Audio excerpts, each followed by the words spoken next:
morning.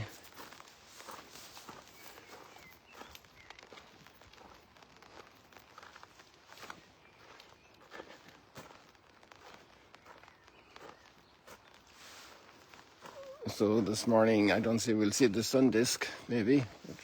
I don't see how that's going to happen. It's been some rain last night, apparently.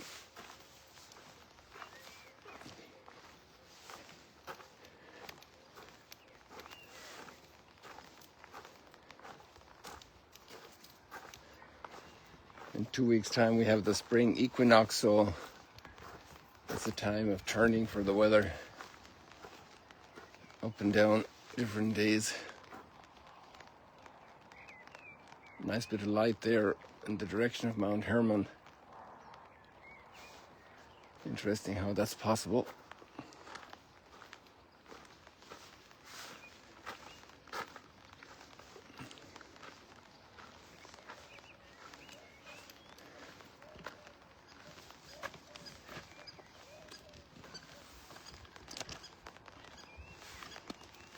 So we have good motivations today in the readings to engage in the real serious work of Lent, the spiritual work.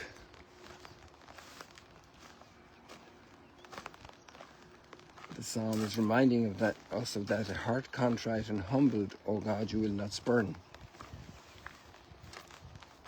So we are always afraid that when we admit our faults and our weaknesses, people will abandon us or reject us or leave us, and that obviously often happens in human relationships.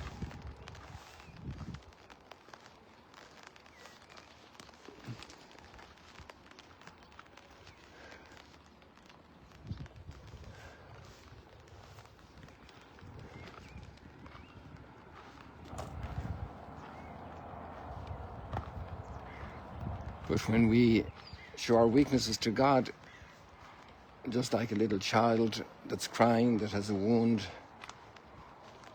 that's hurt, that got rejected by playmates, the parents grasp that child, they embrace that child, they comfort it, they feel for the child, and they give themselves to the child.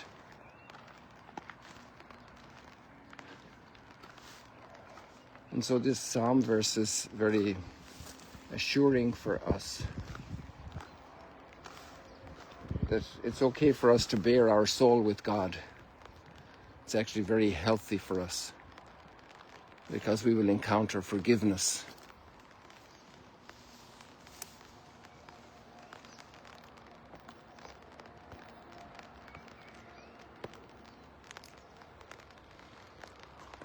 But in our big, smart, hard world, we encounter condemnation, judgment.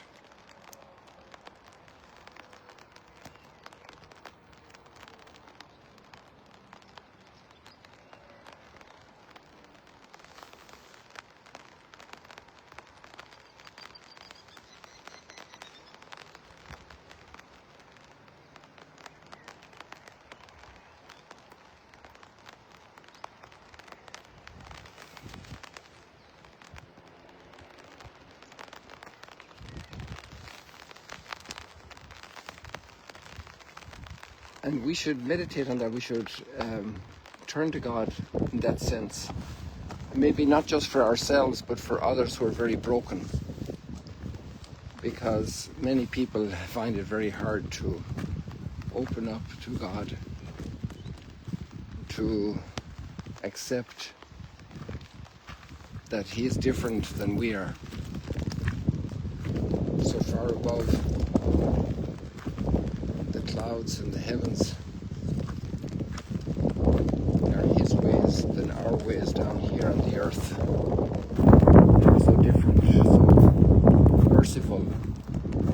They're redeeming because there's so much love there. The revelation of God's love happened magnificently in creation, but even more magnificently in the work of redemption.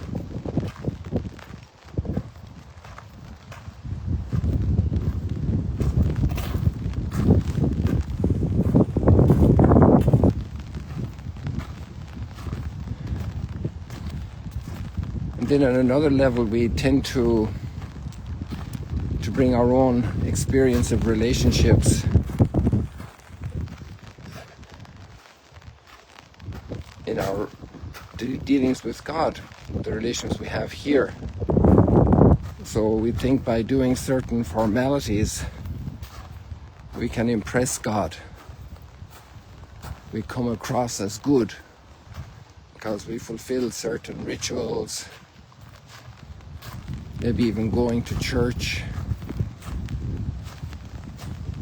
maybe contributing to certain causes, maybe doing certain practices. And we think God is happy with that. But the prophet Isaiah today tells us that if we are unjust to each other, religious practice doesn't cover up for that.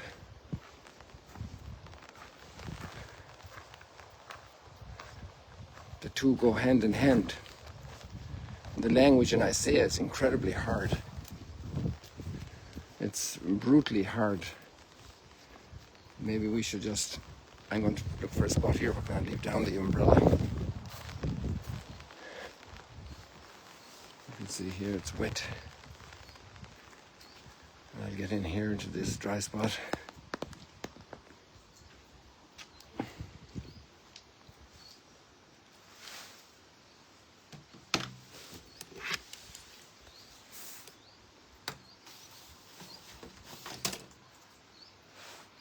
And now I have my hands free. So the text is very, very strong in Isaiah. I really recommend you to read it, take time. And it's also part of it's a description of our society today, and not just a society 2,500 years ago. Lo, on your fast day you carry out your own pursuits and drive all your laborers, or maybe family members, harsh attitudes. Because there's turmoil in our heart and our soul. We're upset with ourselves, we're upset with the world, and those around us come to feel it because we're unhappy. We're conflicted. And then that conflict gets carried out, gets exposed, erupts in our own family because our heart isn't at peace, our soul isn't at peace, our mind isn't at peace. Your fast ends in quarreling and fighting, striking with wicked claw. That's a very powerful image, striking with wicked claw. You have the claws of birds or of lions. You have the claws of a hammer to pull out nails. It's a very destructive instrument if it's used for destruction. It's a very powerful instrument to get some work done in construction. Would that today you might fast so as to make your voice heard on high. Is this the manner of fasting I wish, a day of penance, that a man bow his head like a reed and lie in sackcloth and ashes? Do you call this a fast, a day acceptable to the Lord? And then we have a beautiful description of what fasting truly is. To release those bound unjustly. Maybe they're bound by my silence. I don't speak to them anymore in the family. And the real fasting would be to open up that channel of communication again, to grant a smile again to an in-law, to a neighbor, to a sibling, to a parent, to a child, to smile again, to embrace again, to hug again.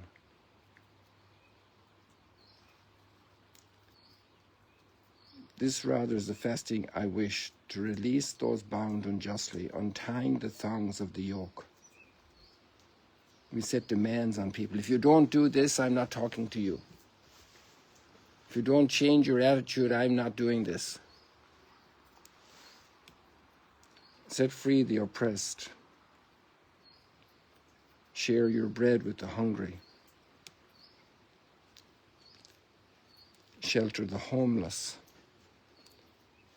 the oppressed.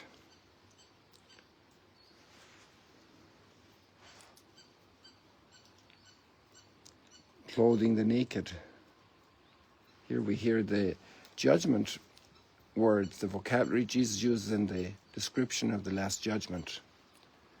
When I was naked, you clothed me. When I was thirsty, you gave me to drink. When did we see you thirsty and naked? When you did it to the least of these, you did it to me. So you see a complete continuity between Isaiah and that parable or that account of the Last Judgment that Jesus gives us, that preview of the Last Judgment. Then your light shall break forth like the dawn. But there's a line just before that. Not turning your back on your own. And we remember Malachi's prophecy that in the Messianic time, the hearts of children would be turned to the parents and the heart of parents to the children. So many issues in our families.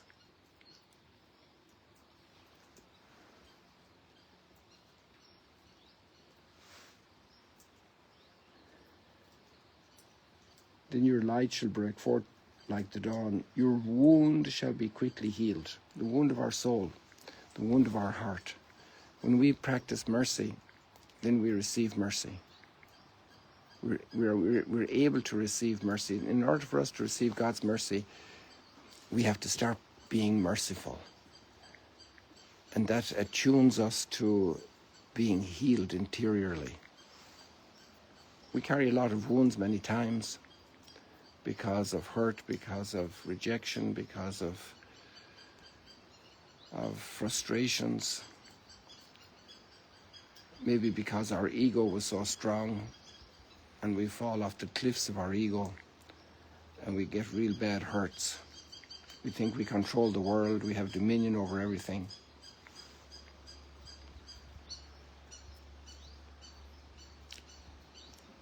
Not turning your back on your own.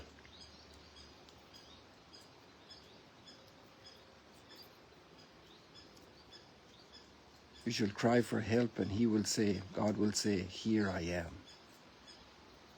Here I am. A heart contrite and humbled, O Lord, you will not spurn. And then in the gospel we have another motivation for the work of fasting and of self-dominion, of getting a hold of our own desires and allow our soul to command our life, our desires, our impulses.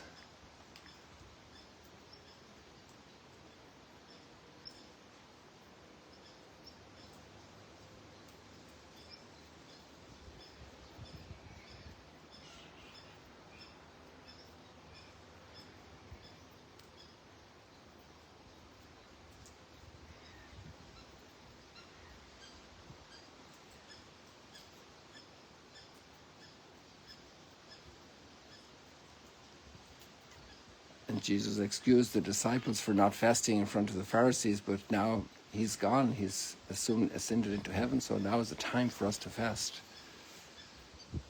This is the message of the gospel today for us. The bridegroom is taken away, then they will fast. But we fast with joy because we know he's coming back. People, God bless you on this kind of Irish morning here in the Holy Land. It is a rainy day. We call it in Ireland a nice soft day. See you later, alligators. God bless you.